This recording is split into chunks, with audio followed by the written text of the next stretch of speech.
Liat and I divided labor. So I'll draw a few general themes about the logic or the rationale of this conference, and she will summarize. So first, I have her time too. I'd like to begin with thanks. I'd like to thank the Academy generally, and I'd like to thank Sima and Ziva, who have tolerated us, who are tolerating us for that many years, and came to our aid in every possible way. I'd like to thank all the participants watching us here and from abroad. And last and first, I'd like to thank Liat for her wisdom, for her acumen, for her organizational genius, for being Liat. And so I'll begin. In an acerbic scene in Albert Cohen's magisterial novel, Beule de Seigneur, translated freely as The Beautiful of the Lord, Adrian Döhm, a vacuous, opportunistic Grade B official at the League of Nations Permanent Mandate Commission, flicks over a pile of petitions to the Commission submitted by subjects in the mandates of Syria and the Lebanon, of Palestine, and the French Cameroons. The petitions bore him, and he unceremoniously chooses them to different drawers. The Syrian petition to a drawer he nicknames Limbo, a petition and correspondence from Palestine's Association of Jewish Women is consigned to a drawer named the Graveyard and are locked, and the file on the sleeping sickness in the Cameroons brings him to yawn. While on a mission to Palestine, he reports on the interior design of King David's Hotel and even gets the High Commissioner's name wrong. When asked what does the Commission, indeed the League of Nations, do to help the natives, he retorts that it congratulates the mandatory powers on their civilizing actions. Cohen was a literary giant who became known in the English-speaking world after his death. Few may know him for his work for the Jewish Agency in London. He is even less remembered for his experience in the League as a lawyer, an employee of the International Labour Organization, and for his career as an internationalist and an advisor on the Intergovernmental Commission on Refugees of 1951. The novel itself, a 1,000-page work, which took 30 years to write, is the story of Solal, Cohen himself, a cosmopolitan Romaniote Jew from Cephalonia, Cohen's own Corfu, risen to the role of Under-Secretary General of the League. It is shot with devastating insights on the League, which Cohen strips of any shred of an ideal, humanitarianism, or expertise. It is also devastating on the mandate system, which Cohen Solal describes simply as a global undemocratic game between the imperial powers in which subjects had no place. Today, most historians of the League of Nations, indeed very many historians of the reorganization of empires after the First World War, would reject many of Cohen's images of the League and complicate our views of it and the mandate system. Still, his metaphor of placing inquiries on different mandates in the Middle East, A mandates, and mandates graded B and C in Africa and elsewhere, in compartmentalized drawers or boxes, may serve to illustrate our rationale or the logic behind this conference. Briefly, we have wished, in a paraphrase on Kohn, to decompartmentalize scholarship of the mandate of Palestine, of the mandate system in the Middle East and perhaps elsewhere.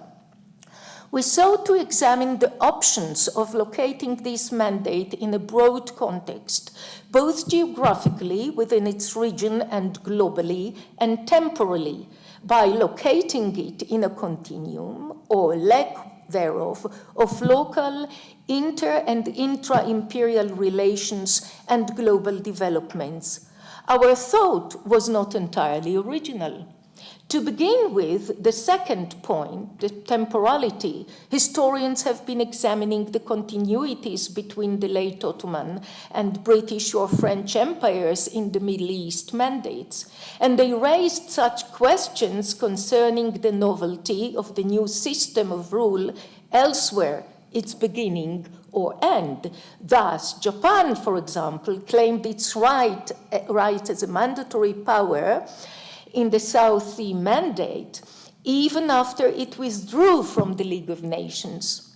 As for the global context, historians of Mandate Palestine have attempted to grapple with the tendency towards exceptionalism in its historiography. That is to say, the tendency to put stress on its uniqueness in terms of the land's historical and cultural importance to the three Abrahamic religions and its roles in geopolitics since at least the early 19th century.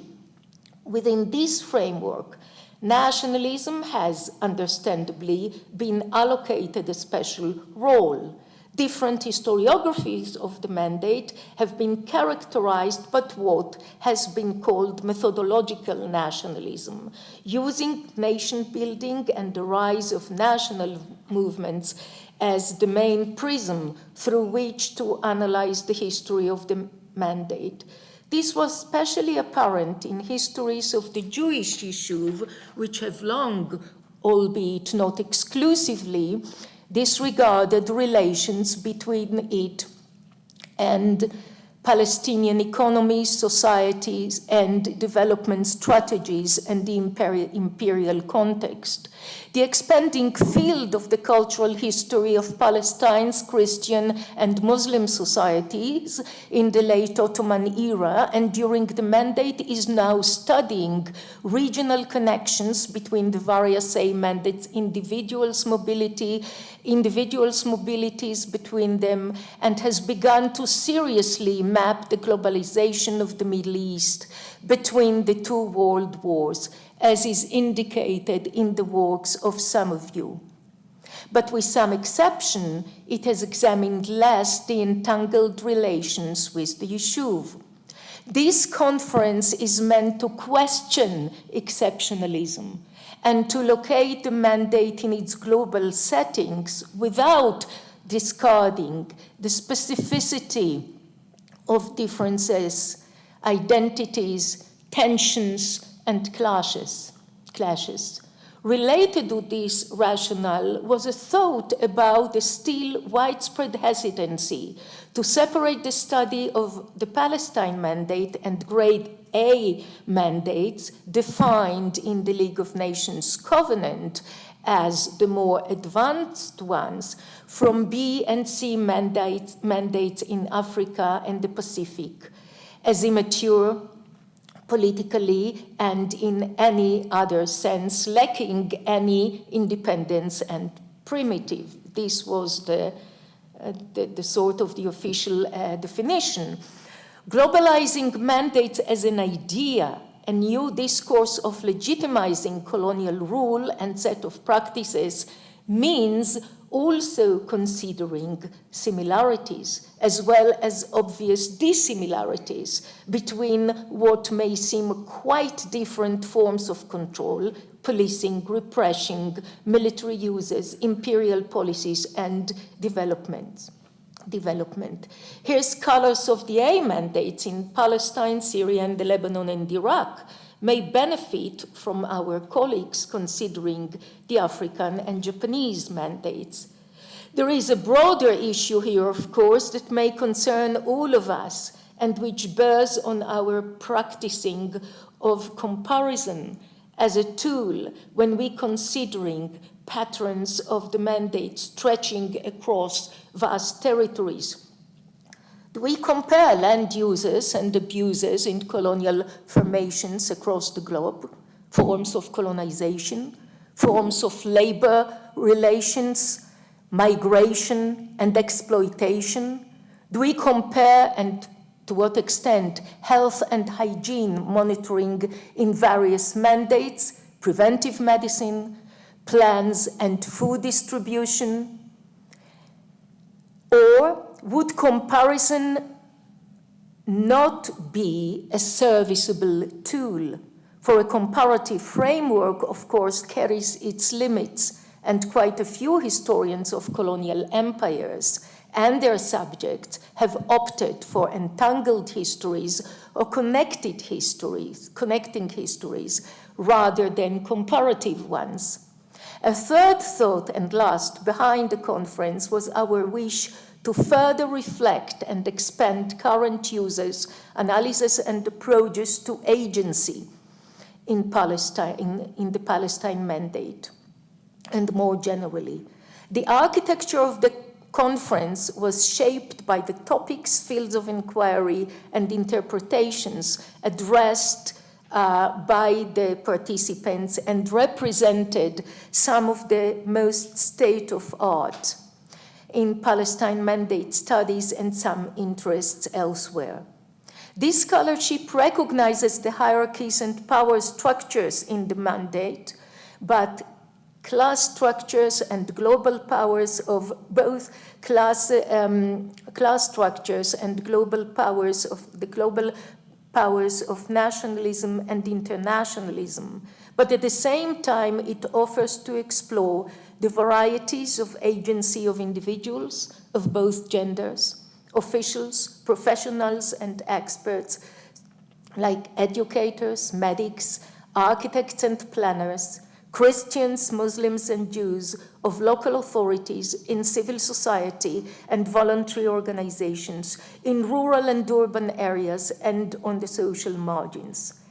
Agency accommodates not only people, but inanimate and non-human agency, energy, fossil and other, and technologies, transport technologies, for example, landscapes and their mandating in law and in practice, resources from oil, from soils, sands, for example, through water to oil. This expansion itself corresponds, of course, to the growing importance of environmental history, and particularly in the subject of the extraction of resources from colonial territories. Now, this hardly summarizes the gamut of subjects which will be addressed here, but these were our general thought before the conference, and I thank you. I now invite the first session.